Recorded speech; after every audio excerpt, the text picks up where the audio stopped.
Okay, let's call this meeting to order. I'm assuming that we're good back in the booth. Please stand with me and follow me in the Pledge of Allegiance. I pledge allegiance to the flag of the United States of America and to the republic for which it stands, one nation, under God, indivisible, with liberty and justice for all.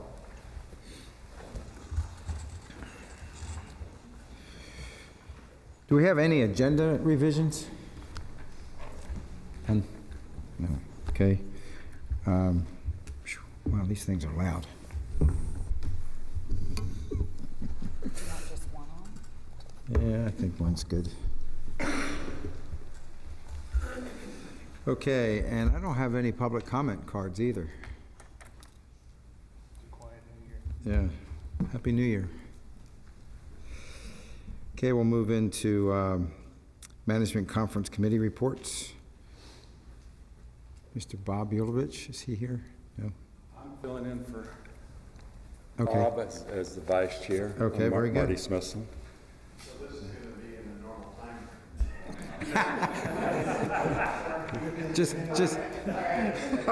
Just saying, right? He chastised me from giving the report last time when I said he was off and doing his retirement things, you know, so. So the management board met Tuesday, and we accepted the subcommittee reports, and you'll hear an update on that. But on Tuesday, the board had a great discussion on the success of reorganizing the Indian River Lagoon National Estuary Program and the direction that it's now headed in. So that success is credited to you guys and your participation here in the last couple of years, and really appreciate that. We believe, as the management board, that the reshaping of this Indian River Lagoon program is reshaping the culture, and it's working. And credit is really greatly due to Dwayne and the staff, and of course this council. The board talked about not only how well it's working right now, but the critical components of the success of the program. And as I just said, you know, due to you guys. But now we're headed in a kind of a new direction for effective implementation of all these projects that we've identified. And as Kathy says, we're living the brand. So we had further discussion by the board that indicated that we all believe we're on the right path. But this revision of the comprehensive management plan is absolutely critical over these next few months. This plan after this year is going to guide the funding and the underlying funding for the projects and the science and the monitoring that's needed. So this is really a crucial point. So being at this critical juncture, this management board had a lengthy discussion. Kathy, you were there. We talked at length about the tentative budget in particular. And we kind of focused in on the salaries that drive this program. So we recognize that the program's operating as one of the leanest estuary programs in the country. And we appreciate that, and we appreciate your oversight over that. And we appreciate the council supporting Dwayne's request for some increases for staff. I believe that's reflected in this tentative budget. But what I want to say, and not just me, but the message from the board, is that, and it was through a unanimous vote from the board, is that we wanted to deliver a message to the council today that we want to see that Dwayne, as the director, is supported wholeheartedly, that he's happy, prosperous, and that he does not give one thought to jumping the ship. And so that was a pretty good discussion that we had. And while we don't approve the dollars, and that's your decision, we did want to deliver a message, and it was unanimous from the management board that you do, you know, look at the staff and the direction, the leadership of this program, and take care of them in a competitive manner. So that was what we voted on, to bring that message to you guys. That, you know, we appreciate what's been going on the last couple of years, but we want to make sure that this keeps moving forward because it's working well. Now, I'm going to make this comment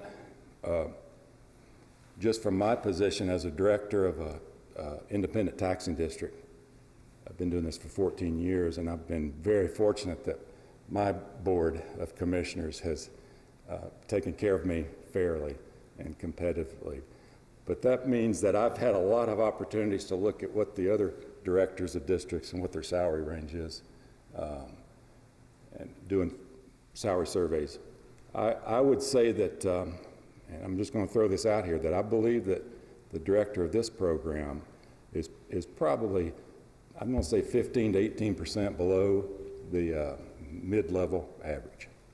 So I'm just share that number with you. So I know I wasn't supposed to do that, but that's just from me talking. And, so our recommendations keep Dwayne happy. He's worth a lot to our Lagoon family, and that's basically it. Thank you, sir. Thank you. Chairman? Mr. Chair? Go ahead. Yes. I don't know if there's appropriate time or place, but I would like the chair to entertain discussions with Dwayne to ensure we don't ever lose him and if it takes new surfboards, whatever it takes. I don't want to lose any member of this staff. We're very blessed. I feel very fortunate to work with this group. We're very lucky to have them. So, just a comment. Mr. Sadowski? Chairman, I appreciate the comments of the management board because I think this board here, this council, appreciates the comments and what you provide to us. I just take us back a few meetings when there was conversation about the budget and who was going to get paid and salaries. I asked a direct question to Dwayne, do you want to raise? And his indication was no, thank you, but I would like to support my staff, my meager, small little staff that I have. And that called to me leadership. And that's what we have in Dwayne DeFries, Dr. Dwayne DeFries. And that's important to me, having had that ability to make that decision. We also had debate up here on the health insurance. There was a lesser version. We made sure that we had the better version to secure our staff. So there was a financial consideration there. I would ask Dr. DeFries, if you ever feel as though you're being underappreciated financially in the salary component, to please reach out to us and have that conversation. I think that what I've seen in Dr. DeFries is his conservative approach to running a budget that is lean, mean, and putting all the cash as best we can into projects. I heard that during the 5-county collaborative as we folded into and merged into the new NEC, is that the idea was to put as much money into projects as possible, keeping us lean. And I appreciate that you've been able to accomplish that, and you're doing it today. As we begin to grow and more revenues come through, we're looking at the possibility of each of the counties having another hit on the homestead exemption. So from a revenue standpoint, that's a consideration each of us has to determine. Also with revenues from the EPA, revenues from South Florida, St. John's, and those are considerations we have to think about. And so while I appreciate that, and I actually, I don't want to put you on the spot, I'm not going to. But I think we've had enough conversations in public meetings and my private conversations with you, asking you, are you okay? And you've indicated that you were. But my most important part is that you've taken a leadership position, provide the budget necessary to maintain a very qualified, very exquisite staff. While Doug Bornick's offer of a new surfboard is tempting, I one am out of his okay. garage. And I just want for the record to say I appreciate the support of council, the support of the management board. I think we are on the right path. We have a fully executed amended contract as of today. So I'm here and we're going to keep working. So again, I'm not asking for additional compensation. And should you had moved in that direction today, I would have refused it with this comment. I agree with you, Commissioner, that our revenue position is shaky at best, seeing what's coming over the next year or two. I think we need to be moving to expand program capacity rather than individual kind of financial position, at least in my case. And so had you moved in that direction, I would say let's put that into a discussion in April when we do the full budget about maybe expanding staff with those dollars rather than my compensation package, because our goal is to get this job done. But thank you for your support. I really appreciate it. And, you know, I have enough surfboards, but I may take you up on that at some point. Okay, as chair, I think I would be remiss if I didn't mention something regarding this. Dr. DeFries and I negotiated his contract. All these points were brought up, and he was adamant that he is most concerned about his staff. And going forward, I said, well, you know, next year's another year. Maybe we won't let you have so much say over it next year. And I agree with the comment that he is probably 15% below the mid-grade, and I would say he's probably about 80% worth to us above mid-grade. So I think at some point in time we have to discuss increasing his salary. But again, I think your comments regarding the hits that we may have in the coming year will have an effect on that as well. So having said all that, let's move right along. Dr. Jacoby?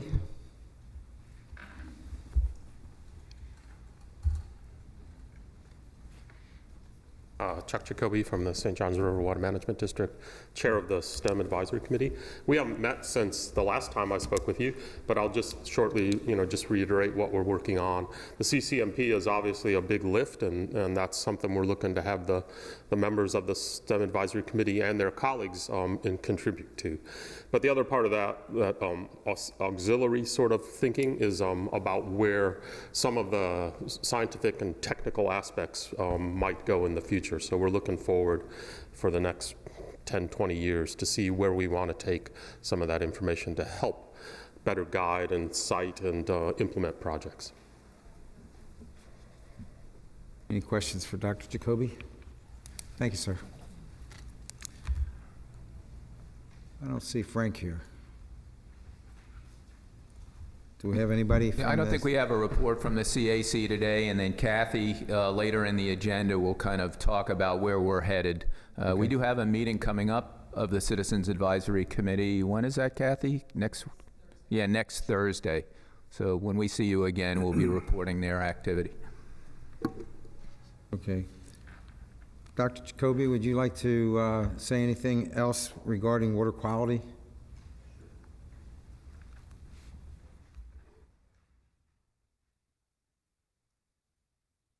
So at this particular moment for the new year, we don't have a lot of information on water quality because the weather's been keeping people in port. But they're fighting their way out there. But we do obviously have some continuous monitoring devices out there, so I'll give you some update using those data.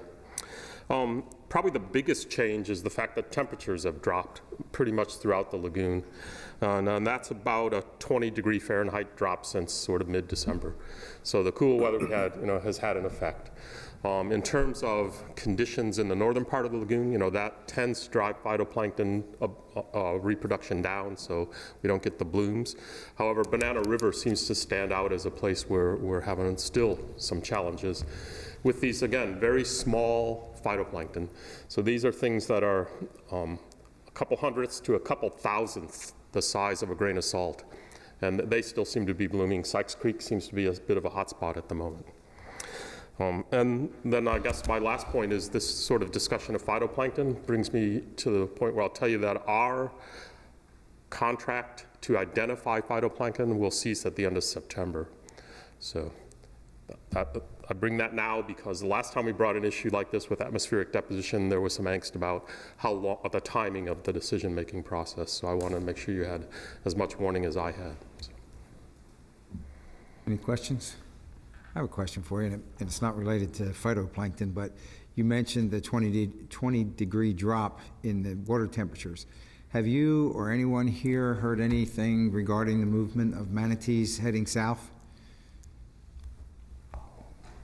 What I do know about manatees right now is that during that cold snap, they were going to some of those traditional warm water refuges, some of the canals in Satellite Beach by the power plant.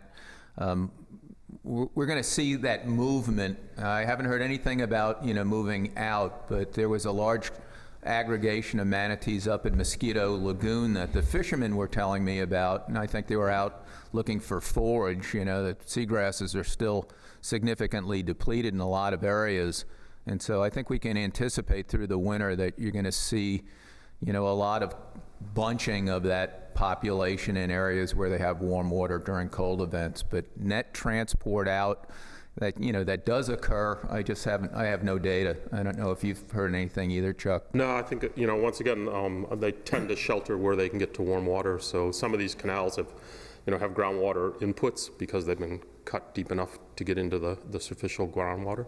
And that groundwater tends to be just that little bit warmer, so. Well, since I noticed in front of my house, I still see manatees heading north.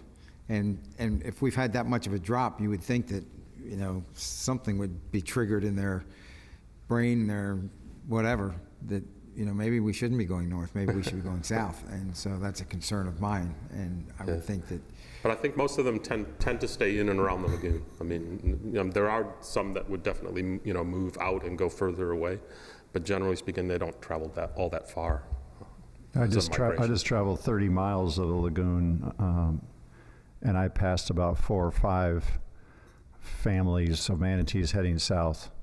That's good. Yeah, they're all. I went from the Jupiter Inlet up to the Fort Pierce Inlet, and I just never have seen that many manatees heading south, and they were large groups, 6 or 8 in a group.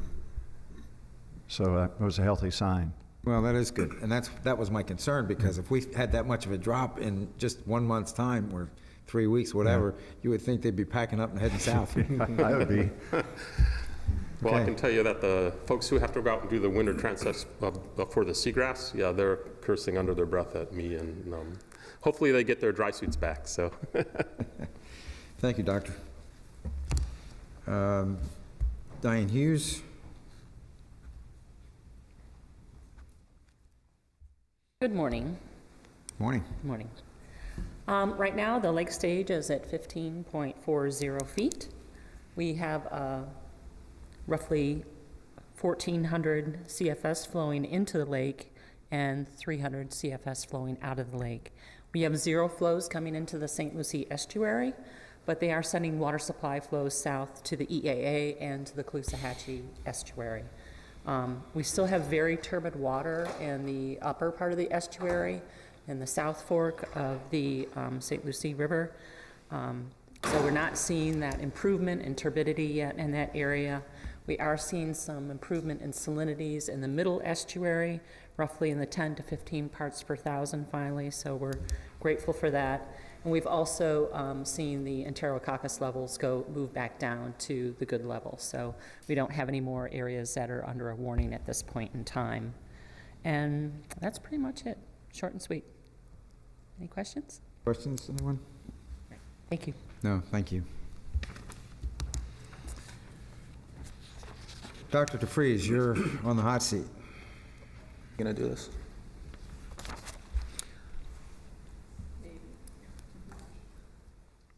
What I thought we'd do today is just take a brief moment and kind of check where we're at. We did this with the management board. We've got a business plan in place. This is the first meeting this calendar year where we're kind of into that quarterly meeting. And so you can expect, and it felt for us, and I'm sure for you, a real short turnaround, going month to month.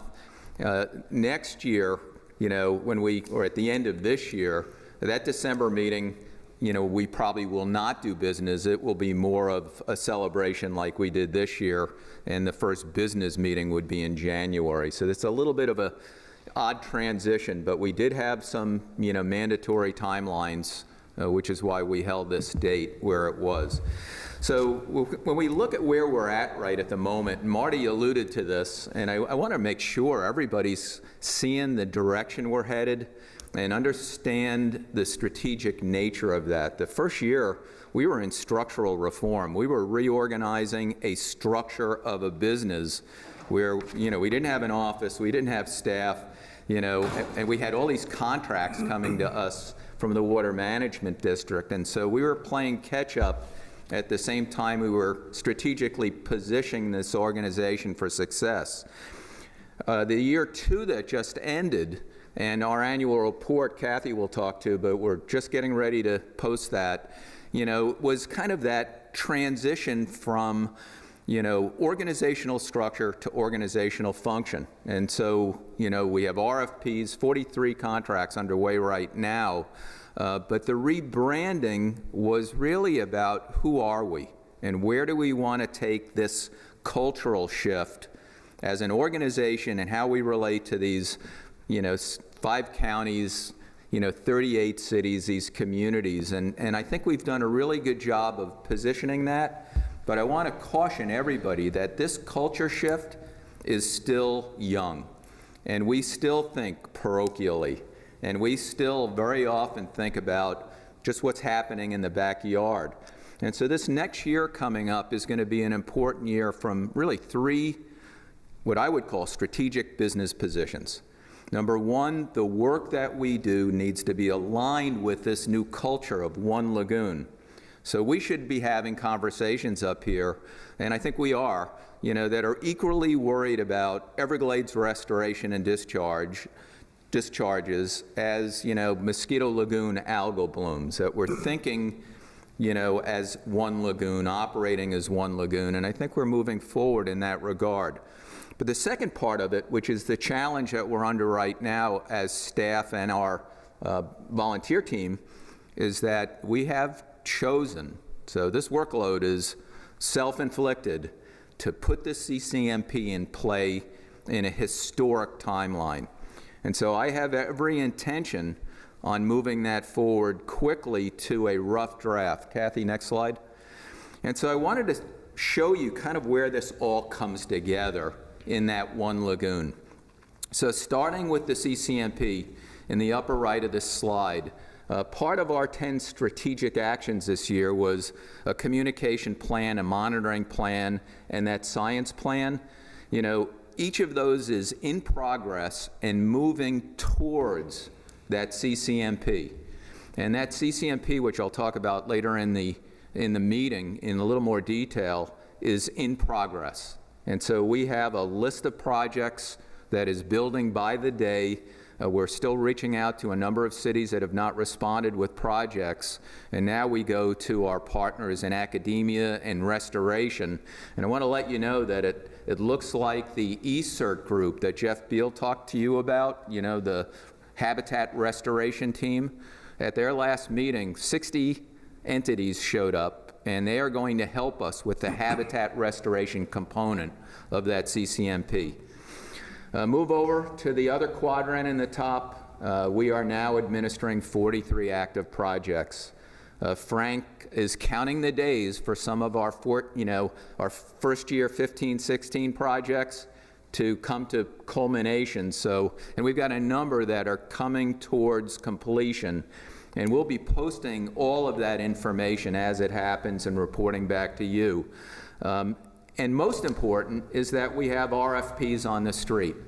And so our restoration, science and technology, community resilience, small grants program, and citizen engagement are on the street. It's advertised on our website. We sent a constant contact alert out to all of our partners. We're hoping you all share that as far and wide as can be. And so between now and April, you're going to see the following deliverables occur from staff. We hope to have the beginning of a draft CCMP, and it's going to be rough. There's a lot of things that are going to take a little longer. You're going to see the beginning, a draft of that science plan, the draft of a monitoring plan, communication plan, a little less time sensitive. Kathy's been working on that.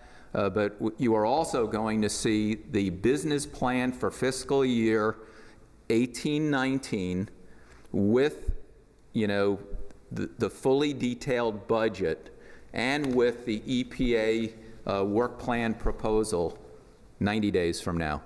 So our meeting coming up in April is going to be focused on business planning, budget alignment, and all of those projects that we intend to fund starting in October 1 of 2018.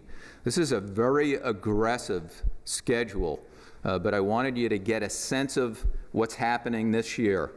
Down in the investment side, Kathy will bring some information to you about where we're expanding, but again, I really do want your assistance as board members to identify interested corporate partners who want to join the Innovator and Investor Group. I would like to double the size of that and make sure we have representatives in all 5 counties.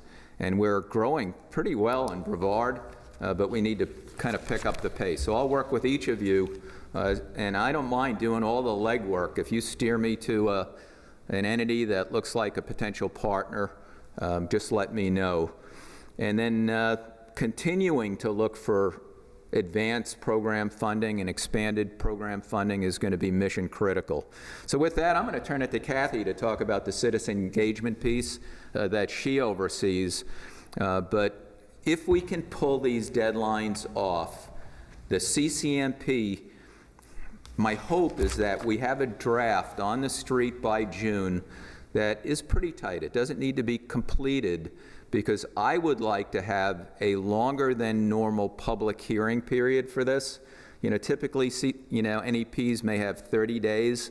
We're thinking 90, but we want to have full engagement from the science community, the business community, the leagues of cities, as the process moves forward, so we're not, taking a draft plan and everybody goes, wow, we didn't realize all the stuff you guys were looking at. So we're going to do this as an iterative, communicative process with our partners, even when it's rough. So we're kind of building that coalition and also understanding where we're going to have some roadblocks. Because there will be some, areas of this, even though we're non-regulatory, where people or entities will say, well, I'm a little nervous about this, and we can fine-tune along the way. So that's the process, and Kathy, you want to do citizen engagement, and then we'll open for questions. Good morning. Let me talk about the IRL I squared for just a sec. We have 2 really exciting citizen engagement types of things that also have a revenue component to them. So the first is we have partnered with Ron Johns and O'Neill Clothing to participate in the Ron Johns Cocoa Beach Beach and Board Festival that's happening in March, that goes from 8th to 11th, is that right? So it's a whole weekend-long event. They are going to be focused on the lagoon.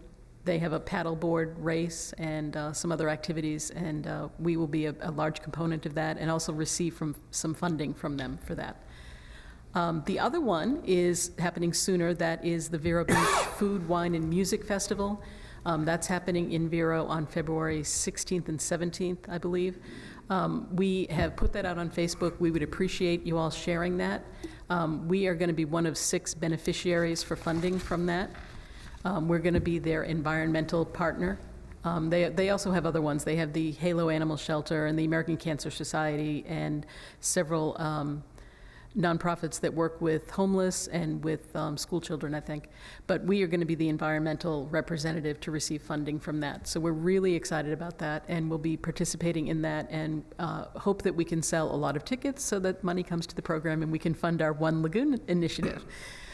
So that's where that funding will go. We don't expect that those are going to be giant amounts of money, but it will be enough for us to put that towards the One Lagoon, One Voice initiative that we're working on with our ideas contractors.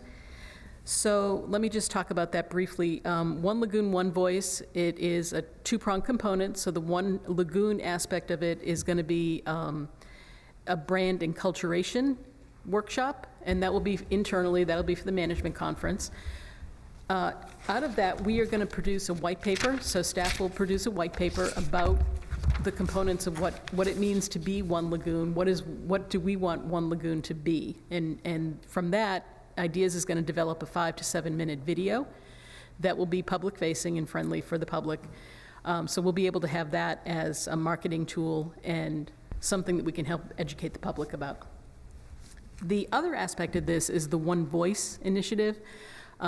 If you are familiar with NPR and StoryCorps, this is going to be very similar to that, but focused on the lagoon. So the idea for that is to take these audio testimonials.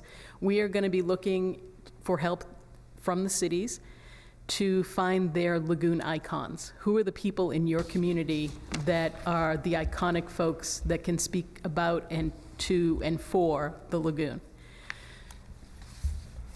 And from there, we are going to do these audio stories, like a StoryCorps, that will live on our website. We're going to develop a One Voice component for our website. So that will be where the audio testimonials live, and there'll be some photo stories that go along with that. Potentially some videos, depending on how funding goes from the things I just talked about. So it's kind of an exciting thing. It's going to be very helpful in moving us towards getting out into the community and having people appreciate the lagoon and every community's connection to the lagoon. So whether, I think our big idea for this is that our communities are diverse. We've got 38 cities, 5 counties, some unincorporated areas that have their own unique identity, and we want to bring those out. We want to be able to show that the lagoon is really diverse in its communities, but that all of us are connected to the lagoon in some way. So it all falls under that One Lagoon umbrella. So that's where we're heading. And that's all I have. Thanks. Any questions? Yeah, I've just got a comment. I just think it's great to reach out. I've envisioned from the very beginning the towns, the 38 towns and cities embracing this more and having it on wherever they can place it. When I first moved to Wabasso in '79, there used to be a billboard out here saying, "Welcome to Sebastian, the home of 3,217 friendly neighbors and 6 old grouches." Everybody remembers that one. And I just would like to see the communities and welcome to Sebastian, the home of the Indian River Lagoon. I mean, that they've embraced us, they've brought us in. That's just an example of one of them, but I just would love to see all the communities have that as a part of their logos or part of their billboards or whatever they do have. I just think it's an underplayed card, and it's a wonderful card to play, so. Thanks. I think that's a great idea. I think each one of us, we can reach out to cities in our county and push that idea.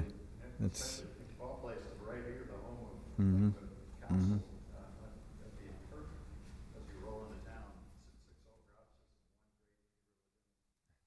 We the grouches? How many are one, two, Turn on your three, four, microphone. five?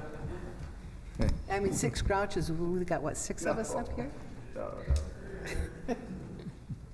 Present company accepted. Any other comments? Okay, we'll move on to the consent agenda. We have approval of meeting minutes from December 12th, 2017. Move approval. Second. And I'll finish. Requested action is the approval of the Board of Directors. We have a motion and a second. Anyone wish to vote no? It passes 5-0. Is that how many we have? 6-0. 6-0. Moving to old business. We've already gotten somewhat of an update from Dr. DeFries, and he'll further update us. I want to kind of connect that story you just had from Kathy to the CCMP, and what I wanted to do today was to, and you have the full CCMP table of contents in your package, and I'm not going to go through all the detail on that, but I want to walk you through the kind of the complexity and the comprehensive nature of a CCMP. And, the StoryCorps, One Voice program, there's more to this than just this self-identity, that, a lot of the heavy lifting is going to be at the city and the county level. The investment is going to be at the city and county level. And a lot of this is infrastructure issues. So we see some of this, coming together and understanding a lagoon translating directly to willingness to invest in projects and understand that we all have some responsibility on our footprints. So Kathy, you want to go, and we'll do this really quickly.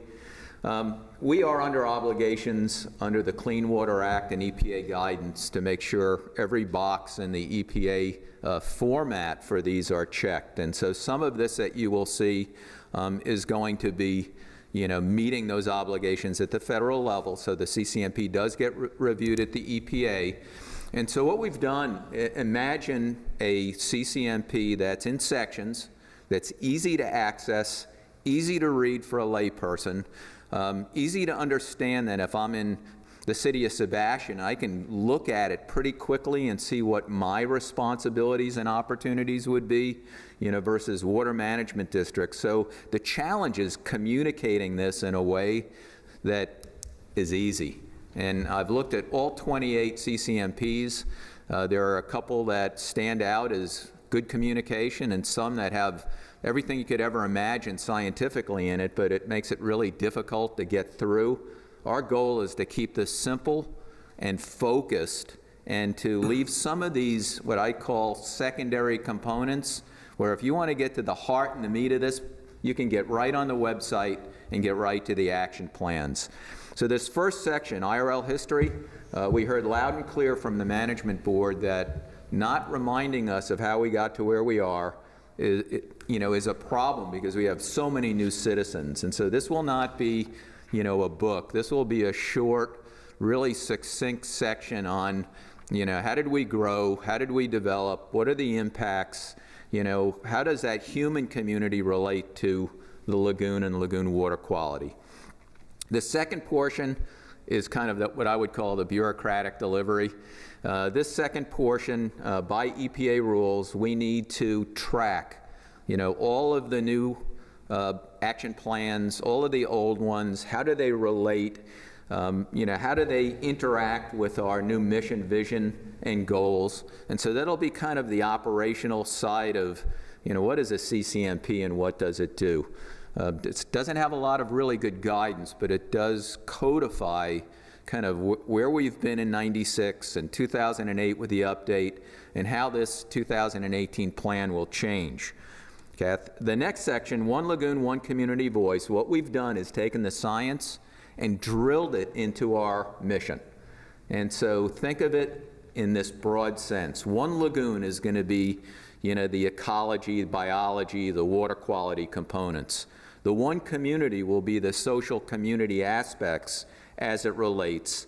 And the one voice will be the communication component of this CCMP. And so these are just the high-level topics.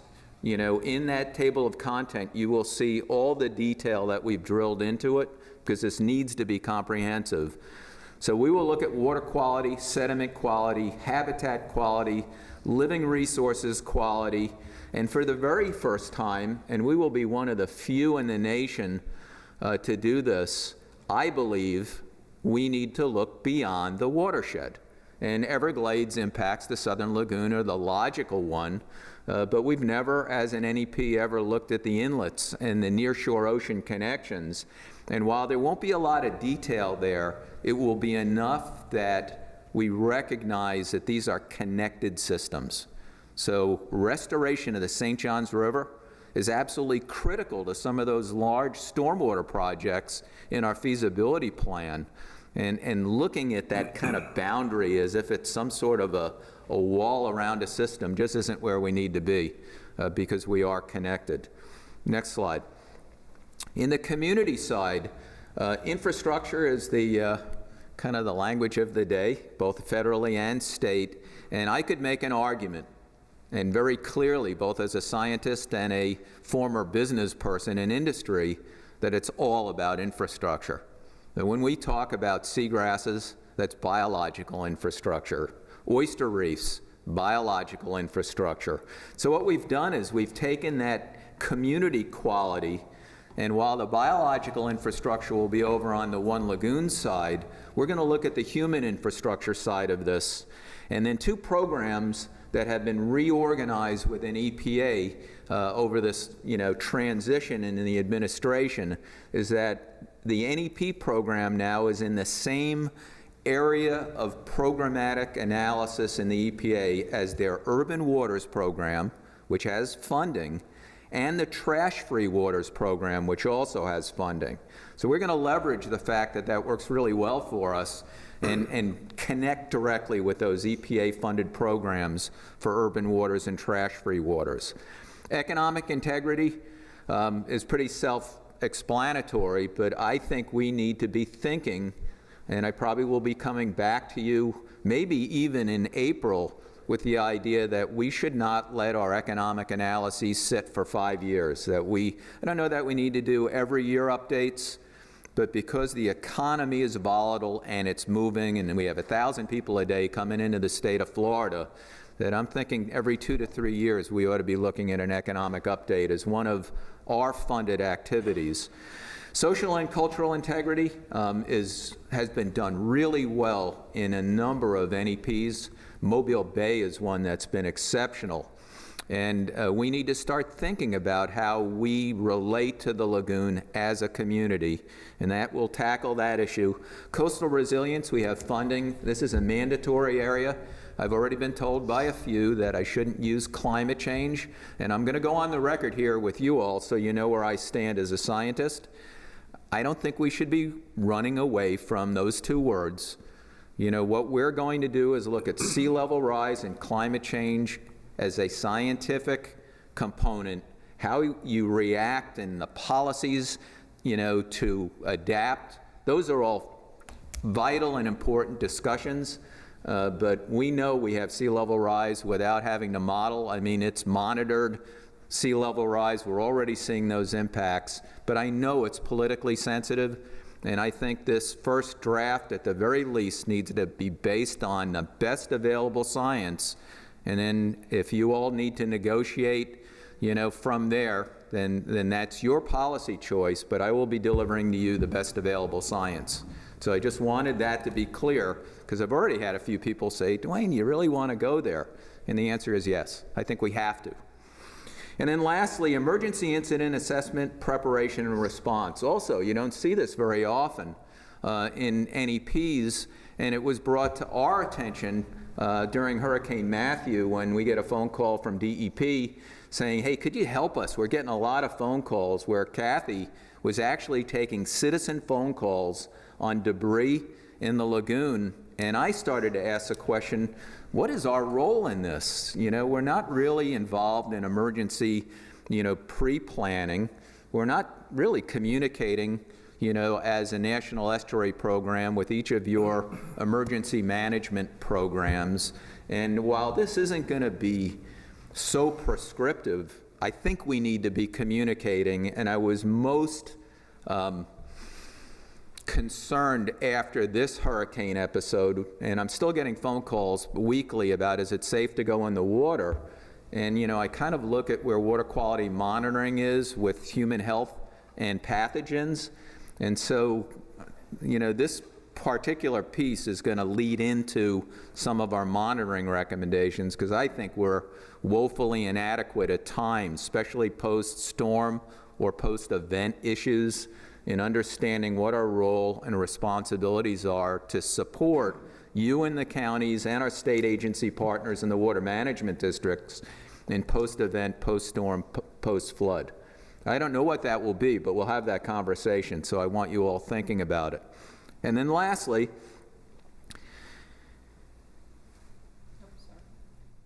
you were just so engaged in my conversation. Gotta love listening. Mesmerized. Yeah, must have been good, whatever I said.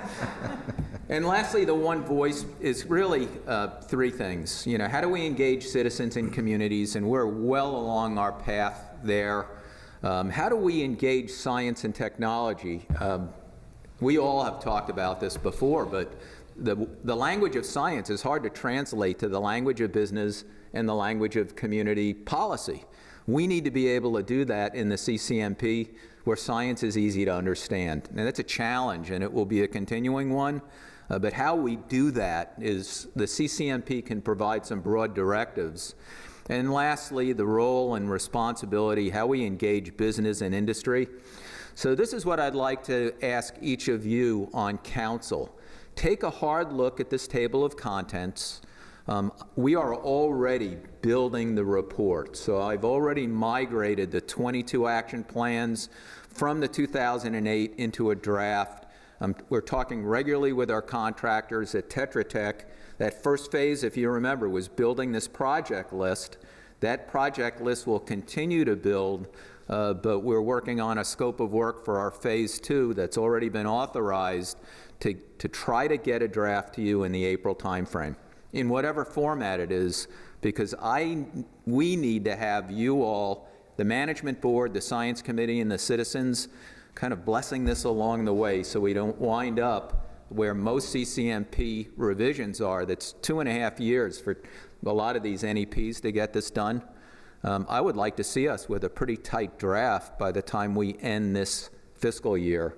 And then if we have a need for longer deliberations, longer public input, you know, kind of negotiating issues of conflict, at least we can say that we had a tight draft in the 2018 year for EPA, which was our obligation, you know, in a 10-year revision.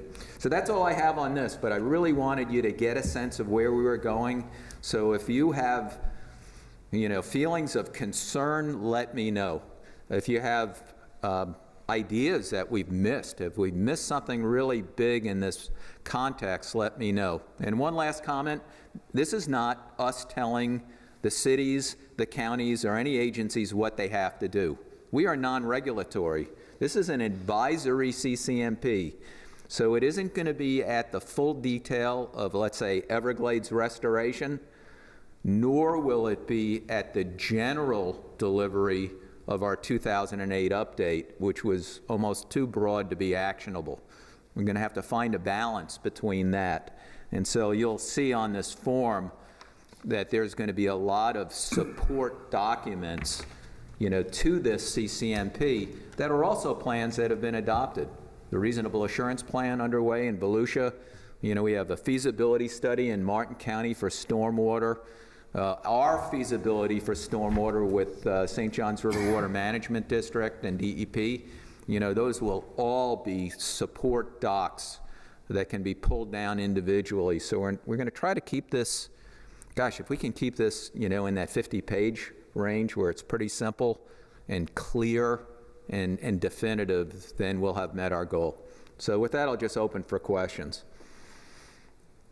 Couple of comments. On our connection to other big projects like the Everglades, I think you're spot on with that. We're connected to the Everglades because of the C-44 discharges, and because of those discharges, all the canals that the district operates in St. Lucie County move as much water north to go out the C-25 canal right into the port of Fort Pierce, impacting that whole basin than they normally would. And so the southern 30 miles of the lagoon is impacted by that process. So I agree with you on going and looking at other connections. I think it's imperative we do that because we are connected, we are impacted severely, and we need to be a part of their thinking. And on sea level rise, I was down in Key West and I stayed on the base there with some military buddies, and I happened to meet an old engineer, and he showed me on the oldest bridges from the Flagler era where the sea level has risen about 8 to 9 inches just since Flagler put in the railroad system down there, just in that small, you know, time frame, which is nothing geologically. So sea level is rising here in Florida, and it's going to continue to rise, and it's fluctuated throughout geologic time. The old beach ridge is right here behind the building, and then Lake Wales was an island out there, and you know, way back. But it's going to fluctuate, and unfortunately right now it's on the rise, and it's going to continue to rise in the foreseeable future, and we got to prepare for it. It's got to be a part of our culture and a part of our thinking. Anyone else? Thank you, sir. And we will keep you posted every meeting until this is done on the CCMP. So you will be getting a running, this will be a standard delivery, you know, each meeting from here on out. Thank you.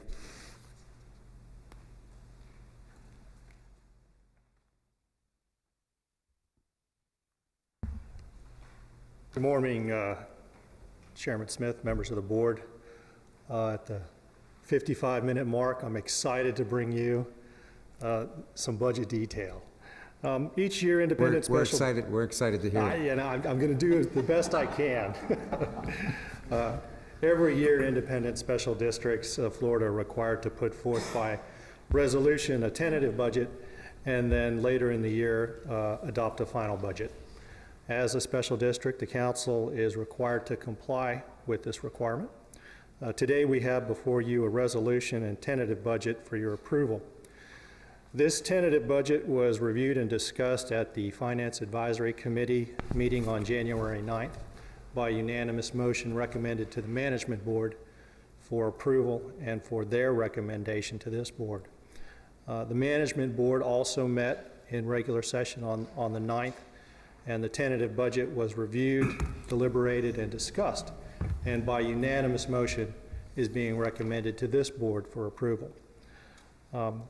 This tentative 18-19 year budget is a placeholder to the final approved budget, which will be reviewed and approved by this board in April.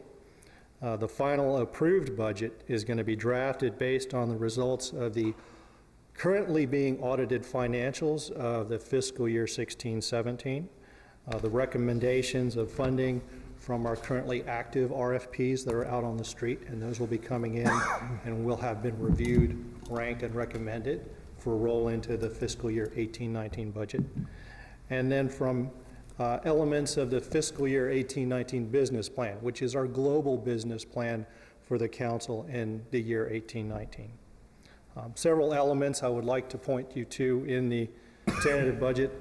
In the revenue section, at this time, we are estimating the EPA revenues at flat, at 600. License plate revenues, we estimate at the same. And then member contributions as well. As of this date, we have not been advised of any reductions or decreases in funding. Should those occur, we'll make those adjustments in the future. Skipping down to the operations section of the budget, these are tentative budget placeholders. Again, this is just to get the tentative budget on the street and in review. Each section is going to be adjusted according to the actuals that come in from the audited 16-17, and then we'll adjust and make those variances come closer in the final budget that will be brought to you at your next meeting. And I want to give you, for instance, when I talk about actuals and variance and budget. In the legal fees line item, we put $6,000 per month or $72,000 per year. I can tell you from the unaudited financials, the actuals for 16-17 came in at $42,200. That's a significant reduction in the previous years and the prior years' legal fees. That's a combination of several things. We were able to reduce the number of meetings that our council had to attend. We were able to reduce the back and forth in the contract negotiations because we started to standardize our templates and how we make our agreements with our vendors and our projects. We'll continue to try to reduce that number as best we can, and that's just going to be based on the number of projects that we have rolling forward. It's a challenge in negotiating contracts with other entities. Agencies tend to be a little bit easier. Universities, I can tell you from experience, our FAU contract versus our UCF contract versus our UF contract are very different animals, and it just depends on their legal process and their requirements. So to recap, this is a tentative budget. It's required by law to be passed in advance of the final approved budget, which you will see in April and will go effective June 1st. And I remain available for any questions. No questions? Thank you, Frank. Thank you. Okay, I'll entertain a motion in a second to approve the staff progress report on this tentative budget. I'll make a motion. Second. Okay, we have a motion and a second. Anyone wish to vote no? Passes 6-0. Mr. Chair, just real quickly, specifically, we do need a motion adopting the resolution 2018-01, which approves the tentative budget. That's an actual resolution of the board, so if we can get a second motion that approves that resolution, that would be great. Okay, I'll entertain a motion to do that as well. I'll be happy to make a motion to approve the resolution. Second. We have a motion and a second. Anyone wish to vote no? That passes 6-0 also. Okay, that will move us into the election of new officers as required by our bylaws. Officer elections occur annually. We had the discussion last year, and I was a big proponent of rotating officers. I think it's important in the process. I think it keeps everyone involved, and it keeps us from getting stale up here. Kind of paraphrasing Benjamin Franklin. What did he say? Guests and fish after 3 days start to smell. So I think the same could be said about some politicians staying in office too long. So we're going to continue doing that.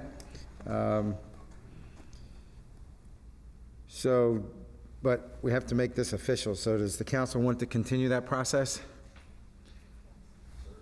Not hearing any opposition to that. So if we're going to do that, then Chris Sadowski will be our new chair. Deb Denny's would become our vice chair, and Susan Adams would become the secretary. And so I have to ask the question to each of you, are you willing to serve? Willing to serve, sir. Willing to serve. Willing to serve. Okay, that's unanimous. So I'll request a motion to accept moved. those. We have a motion to accept them. Second. We have a second. Anyone wish to vote no? Congratulations, folks. You're all elected. All right, Passes thank you. 6-0. Thank you. Okay, informational reports. Do we have monthly financials? Yes. Mr. Chair, under new business, before we go to informational reports, and I don't know if this is even necessary, but to make an appointment to the Citizen Advisory Committee, do I need to go, does this board need to appoint it, or can I just nominate? I think you could just make that nomination. Normally, you would, bring it to us and we would bring it to you. And so I think you could do it maybe at your report and then ask for a motion if you wanted to bring somebody. I don't know, what would be the protocol on this?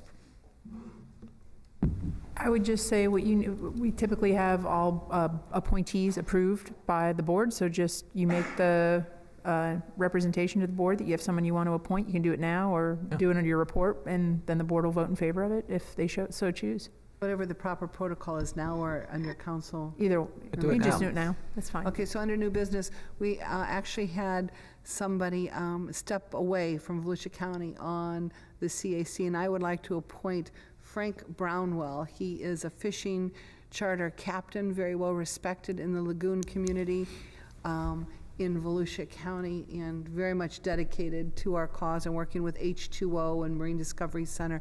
So I'd definitely like to add him to our Citizen Advisory Committee. I think he'd be a great asset for us. Okay, can I have a motion from the board for approving Frank Brownwell to the CAC for Volusia County? Move approval. Second. We have a motion and a second. Anyone wish to vote no? Congratulations to Mr. Brownwell. Thank you. Mr. Thank Chair, just for the record, who stepped down so we can, do you know? Just send us that name. Do we have it already? Okay. Yeah, it happened previously. I'm just now filling the spot. Yes, thank you. While we're in this discussion, we have been pretty open. There's a point where these committees can get, almost too big to handle, and we're not at that point. So if any of you, have citizens approach you or scientists, who have the, real strong sense, to serve, let us know. I think the management board, we've added a couple just recently. Science Advisory Committee is structured a little differently, but I think expanding the CAC a little bit in each of the counties would be a good thing. I think we have, 4 or 5 per county, Kathy? And so we've got a little room to increase our capacity there. So if you have citizens who want to serve, send them our way. And thank you. Thank you, sir. Monthly financial statements. We have anything there? Information only on that, sir. Okay. Executive Director report. I just have a couple of points I want to address. The first is I want to officially thank Marty Smithson. He has served as the Vice Chair of the Management Board, stepped down at the last meeting, and I also want to thank Kathy LaMartina. Kathy volunteered to serve in that Vice Chair position, and so... Yeah. Actually, I think Bob Yulovich was staring at you during that whole discussion, but we do appreciate that leadership, and Bob Yulovich will continue to serve as chair. So thank you, Marty, for your service. And you're not going to get too far away. He was talking about retirement, so I don't know what he and Bob have going, but that's important. A couple updates on the funding side. If you're watching the federal government right now, you probably know we're in a short-term continuing resolution. I think January 19th is the date where, you know, unless we have another CR or an omnibus bill, they would be shutting down government. There's no indication from my contacts in Washington that there's any appetite for that. But the bottom line for us is that we are in the House budget and we are in the Senate budget with full funding, but there is a subtle difference between the House and Senate version, and that difference relates to some additional dollars for local cost share, which means that at some point when they come together with a budget, they'll have to go to conference on that. So I'm comfortable, guardedly, as comfortable as I can be with what's going on up there, that we are looking okay for our revenues, which is why we were budgeting our full amount for this next budget cycle. But I want to just let everybody know that we cannot sit back and assume that federal funding from year to year is going to be stable as it has been. I think we will be fighting for our EPA funding every year from here on out. And so I will continue to kind of be your voice in DC, and we've got a lot of support from the Association of National Estuary Programs and industry, and in fact our entire Florida delegation has been super supportive, but we're going to have to just be, do our due diligence on this every year as appropriations come up.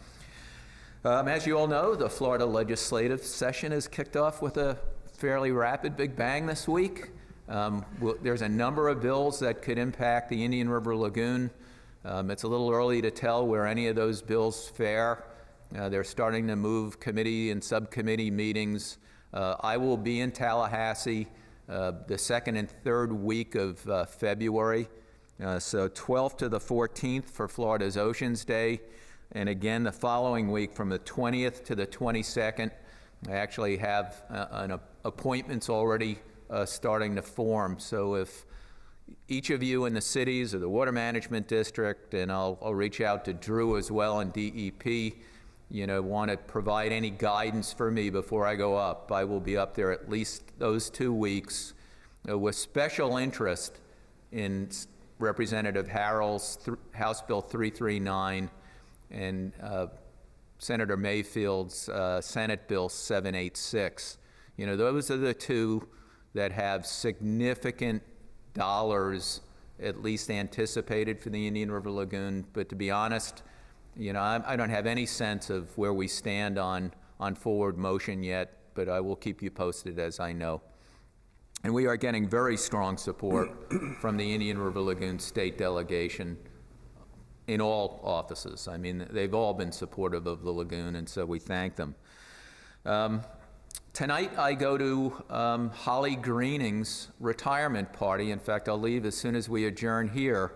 And so I would like to ask the council, as well as anybody in the audience, if you would like to sign this retirement letter. We will also present her with the award that we had in December. Holly has provided us invaluable service. There were weeks where I was calling her every single week for guidance on EPA directives. She was instrumental in moving our program evaluation forward, and she was here in the beginning, when you first contemplated the reorganization. And so I want to make sure, that she recognizes, and her management conference, because she was coming over here, I think on her own nickel, you know, those many, many times she visited us, to let her know how much we appreciate the service that she provided us in our reorganization. So please, before you leave, you know, put a little note in this letter and I will deliver it this evening. And with that, Mr. Chair, that's all I have for today. Thank you, sir. We'll move into board member reports. Mr. Bornick.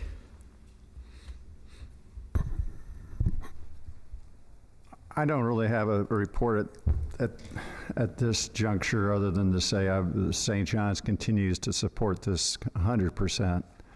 The other governing board members look to me because this is in my basin, and so I can tell you that we really are supportive of what's going on here, 1,000%. I would like to comment, I know Dwayne's humble. I happen to work for the landowners that grow citrus and have cattle from Daytona Beach to Palm Beach. That's the Indian River Citrus League area, the geographic area. And when I was hired, I knew it was a quality of life area to live in because I surfed and fished and did a lot of things that Dwayne does. And I kept putting off salary increases because I needed us to continue, much like what Dwayne is telling us. But with the new chair coming in and an old chair having done such a great job at the right time, I think we need to address his salary and keep this, as I termed him, a marlin. We were sail fishing. I want to keep this marlin on the gaff. And that's kind of what they had to do to me to insist I took a salary increase just to keep companies from hiring me to go to Washington. So I want to keep Dwayne here as long as he's willing to work. He is the face of the lagoon. And I think at the right time, we need to go ahead and put his salary where he is untouchable. So thank you for listening. Yep. I agree with that, and I think we'll have future discussions on that. Question, Dwayne, when is the annual report going to be released? Kathy is doing the final edits on just the grammar and spelling, and so it is ready to post. I'm thinking today. So it'll be online today. Then it goes to the printer. I have told Kathy I need to have them in hand in one of those weeks I'm up in Tallahassee, because I'll make the rounds beyond just our lagoon footprint. You know, leadership will get a copy, and I use that as kind of, it's always good to bring something into an office when you're, you know, when you're moving the rounds. And the same thing will happen in the congressional delegation. So I will be in Washington, D.C. in May for our EPA meetings, and I'll let you know those dates. Once again, oddly, it coincides when economic development folks are going to be up there from Space Coast. And so we're going to combine again on the walk-arounds. But yeah, the annual report, I think it's the best I've ever seen, but I'm really biased. And I want to thank Kathy. You know, I kept pushing her, you know, go get some help, you know, get some contract to support. She has done this all in-house, you know, as a single person shop. And I think the annual report is, you know, really shows some of the success stories, you know, of the community. So yeah, we're getting ready to launch. And then can we have some of those sent to the board when that comes out? We'll hand deliver. Okay. So we'll do the same that we did with calendar. Sending them, you know, postage gets heavy on that. And so how many are we printing? Yeah, I think we're going to print 1,500 and see how they go. It's better to print less and then reprint when you need, but we'll make sure each of you gets a full box. And then as you need more, don't hesitate. We can always go back to print. And as you saw in the draft, we kind of structured this. It's an annual report, but it also is a little bit forward-looking. So it has good legs through the remainder of our fiscal year and doesn't date itself so quickly that it's not useful, you know, in August and September at the end of our fiscal year. Mr. Chairman, last meeting I talked about the East Coast Greenways event that happened in the entire area of the lagoon. They recently came out with a pictorial that they placed on social media, and I would hope that we can put that in our bag of tricks, so to speak, to, you know, show people that the events of what we're trying to do, a lagoon-wide, actually extend even to the northeast and to the south, to Key West. As part of that, Wesley's Island has recovered amazingly. That's a project that has been worked on, you recall, and the recovery is absolutely stunning. We had some challenges in the beginning with the folks that didn't want any change at all. They have since rescinded their comments and their negativity to be now more approval.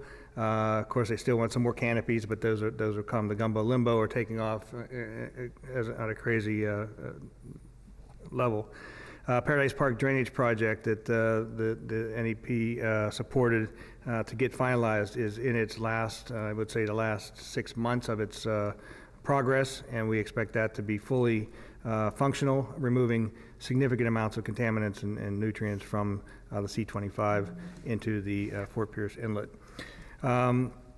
We all had challenges with Irma. We have identified most recently a lot of failed culverts, which are adding more sediments into our systems. We identified over $7 million in damages to roads and canals. From that, we approved $500,000 to begin the engineering and replacement of culverts to help to manage those challenges with the canals and reducing sediments into the system. We've also continued to have the conversation. We have, as counties, were mandated to do floodplain changes. So as part of that conversation, I brought it up a while back about comprehensive plans being reviewed for the amount of drainage on site for large developments so that we can hold more water. We have been planning at 25-year, three-day storms. And I think that, we just talked about global warming, coastal resiliency, acidification. A lot of what we're doing with the impervious surfaces and the homes that are and projects that are being built, we're not holding the water long enough to clean it. And so we're going to take a look and review our comprehensive plan as to how it affects water quality. You may be familiar with Chop Leger. He does the river cruises in the educational component.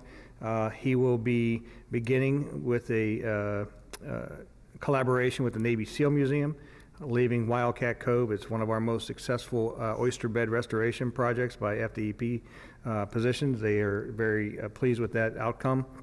So they will be starting at Wildcat Cove, a newly developed boat ramp and docking area. He'll be taking the cruise and providing educational components of the Indian River Lagoon, the drainage system, Wesley's Island, Dynamite Point, and talking about all of the areas of the lagoon. And so that's going to start up probably in February. So that's just something new. It's just beginning. And then we are certainly, from a local level, we have our local representative in Tallahassee following the bills and being as communicative as possible to us, letting us know what's happening in Tallahassee. And I shared with Dwayne that if there's anything that we can leave behind, a letter from us, whether it be from, in my case, as chairman of the Tourism Council or as our board, to leave a note behind that says we support the NEP's positioning on X, Y, and Z. And we'll be happy to leave that behind every time we go to our meetings. That's it. Thank you, sir. I'm glad you didn't hold your breath while you were doing I just want to get it out. Susan? Yeah, just a few things. As it relates to this committee, the City of Fellsmere is moving forward with 2 stormwater treatment facilities or lakes in the Fellsmere area to treat the water within the Fellsmere Water Control District watershed. So one is almost finished. The second one, they just got the grant funding for, so that should be moving forward sometime this year. They're on a smaller scale, but any little bit helps, and it's exciting to see that happening in that area. So that's all I have to report. Thank you. Kath? Yep. Okay, this will be my final report as chair, and I would like to wish our new leadership well, Chris, Deb, and Susan, and I know you will serve our lagoon proudly. So thank you, and thank you for your service. And this meeting is adjourned. Oh, before I do that, I have to announce that our next council meeting will be April 13th, 2018, from 9:30 until whenever. So this meeting is adjourned.